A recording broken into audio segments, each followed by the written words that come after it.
حضور سے پوچھا گیا یا رسول اللہ صلی اللہ علیہ وسلم مرد پر سب سے زیادہ حق کس کا ہے؟ فرمایا اس کی اماں کا. یہ نہیں فرمایا اماں اور بیوی کا. کہتے جی میں نے برابر برابر لے کے چلنا. برابر ہے ہی نہیں تو کیسے برابر لے کے چلے گا؟ ہے ہی نہیں برابر. بیوی اور ماں برابر نہیں برابر لے کے چلا جا سکتا. مصطفیٰ کریم نے فرمایا مرد پر سب سے زیادہ حق اس کی ماں کا. تو یا رسول اللہ عورت پر؟ فرمایا اس کے خاوند کا.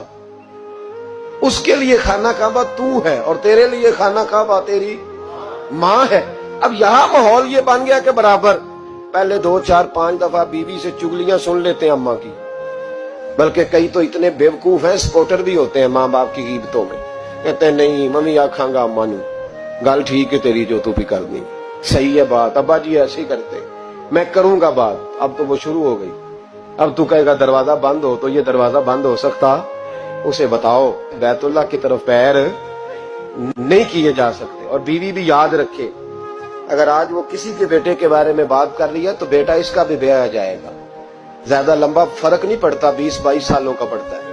فوری طور پہ بدلہ مل جاتا ہے. یاد رکھے اگر تو زندگی کے اندر صحیح رہے گی تو تیرے لیے بھی وقت صحیح آئے گا، اور اگر تو بری رہے گی تو پھر تیرے حق میں بھی رویے سختی آئیں.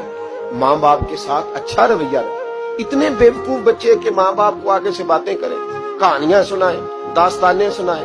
عجیب تماشا ہے نا کہ ابا جی بیچارے سرکاری اسپتال میں ایڑیاں رگڑ کے چلے گئے، اور جب ان کا انتقال ہو گیا اب 5 بیٹے اکٹھے ہو گئے. کہنے لگے برادری کو منہ بھی دکھانا ہے تو چنے والے چاول نہیں پکانے ختم شریف پہ، کوئی بوٹیاں ڈال لو. لوگ کیا کہیں گے؟ تو تجھے اب لوگ یاد آئے ہیں جب وہ بیچارہ وہاں ڈاکٹر پوچھ نہیں رہا تھا. اس وقت لوگ نہیں یاد آ رہے تھے.